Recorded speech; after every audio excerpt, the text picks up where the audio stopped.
The Ballad of Bath, a tragic ode to broken promises. Oh, gather round, my disillusioned darlings, and let me weave you a tale so wretched, so dripping with despair, that even the ghosts of academia would shudder. This is the story of the University of Bath, Bath, a place where dreams go to die, where hope is crushed under the heel of incompetence, and where the only thing more inflated than tuition fees is the ego of its administration. Let me begin with the admissions system. Oh, what a cruel joke.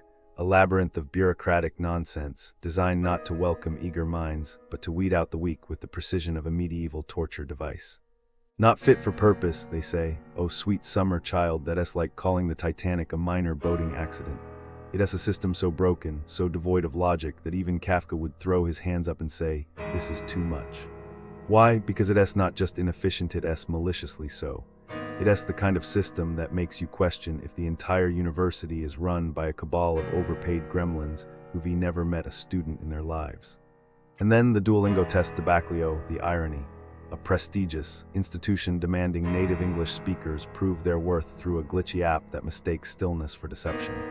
Imagine, if you will, the sheer audacity of a university so out of touch, it treats its own students like frauds before they've even set foot on campus.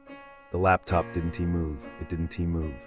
And yet the algorithm, drunk on its own power, spat out accusations like a scorned lover.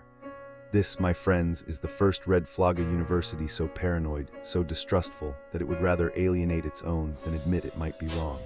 But let us talk about the teaching. The teaching. Picture this, you, a bright-eyed scholar, eager to learn, only to be met with lecturers who couldn't inspire enthusiasm if their lives depended on it. Monotone voices droning on like a broken record, slideshows untouched since the dawn of time, and the audacity to blame you when attendance drops. Why? Because getting to campus is a journey worthy of Odysseus himself. Overcrowded buses that never arrive, an hour-long trek through purgatory, all for the privilege of being lectured at, not taught. This isn't education, it is academic malpractice. And the facilities, oh, the facilities, a sports complex so exclusive, it might as well have a velvet rope and a bouncer. 10 indoor tennis courts sitting empty, reserved for the elite, while the rest of us peasants are left to fight over the cracked concrete outside. This isn't just unfair, it is sinful. It is a metaphor for the entire institution. A shiny facade hiding a hollow core, where resources are hoarded by the privileged few while the masses are left to rot. And don't even get me started on the parking. Oh, the parking. A trap disguised as a service, where the Just Park app is about as reliable as a chocolate teapot. You try to park, you dare to seek help, and what do you get? A 130 Phineas slap in the face, a reminder that this university sees you not as a student, but as a wallet to be drained. But the real tragedy, the social scene, a wasteland of missed connections where cliques form like impenetrable fortresses and the only extracurricular activity is surviving the loneliness. The campus, isolated, the vibe, stagnant. The promise of a vibrant university life, a lie. And yet the Vice-Chancellor pockets $400,000 a year, enough to fund actual improvements, actual subscript content only. Oh, so I look into crimes near University of Bath, and like these things happen even in nice places. Makes me sad. Tourists come, they think everything is safe, but some people just want to trick them. Businesses near University of Bath can be like, some sell fake things and pretend they real. Yeah, one time a gift shop in city center not so far from the uni was selling fake designer bags, like real fake. Police found out, took everything, but the shop just closed. Poof, gone. Tourists who bought them probably went home, showed off their designer bag, and oops, someone tells them it is fake. Now they race sad, embarrassed, and the shop owner probably just opened somewhere else. That is how it goes, you know. Businesses near University of Bath can also like steal your card details. Yeah. In 2022, some shops had these little machines on their card readers, tiny things you wouldn't even see.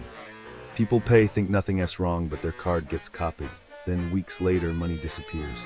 Maybe the tourist is back home happy, then their bank calls, fraud, and they but I only bought a coffee, so unfair. Police say to check the card reader, but who really looks? Businesses near University of Bath sometimes give wrong change on purpose. Yeah, especially if you sound foreign. One French tourist paid with 20, but the cashier gave change for 10. When she asked, the cashier got angry. Like, how dare you accuse me? She felt so small, you know, probably didn't even fight it, just left. And that cashier, still doing it probably, counting on tourists being too shy to complain. And businesses near University of Bath add secret charges. Like you buy water, it says 2, but they charge 8. Oh, service fee. But it wasn't tea on the sign. Tourist asks for receipt and the shop just refuses. What can you do? Nothing, just walk away feeling stupid. And the shop keeps doing it because tourists leave, they don't come back to fight. It's just sad, you come for nice holiday but people see you as walking money, and no one stops them. Ends abruptly after last scam story. The businesses NEAR University of Bath. A travel advisory, the businesses near the University of Bath are, in general, a lesson in disappointment. If you expect charm, efficiency, or even basic competence, prepare yourself. This is not that kind of place. Let's start with SouthGate Bath, a shopping area that seems designed to punish visitors.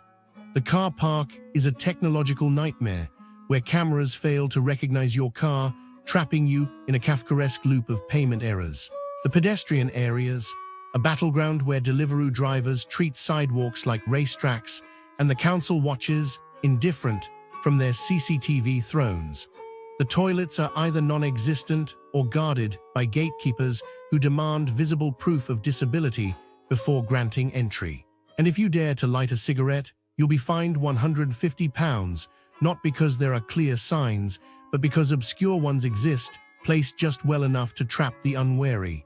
The architecture, soulless. The shopping experience, a parade of chain stores, as if Bath's heritage was bulldozed to make room for the most generic retail hell imaginable. Then there's Thermae Bath Spa, a place where relaxation goes to die.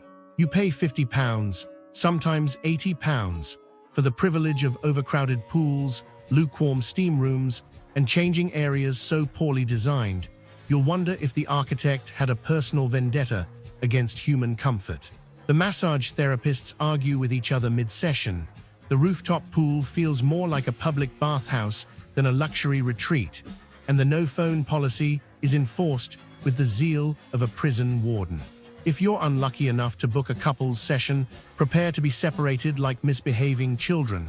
And if you dare to complain, silence.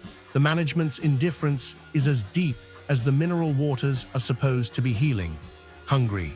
Jars Meze will happily take your money and serve you dry, tasteless gyros on tiny plates, with portions so laughable you'll wonder if the chef mistook your order for a child's meal.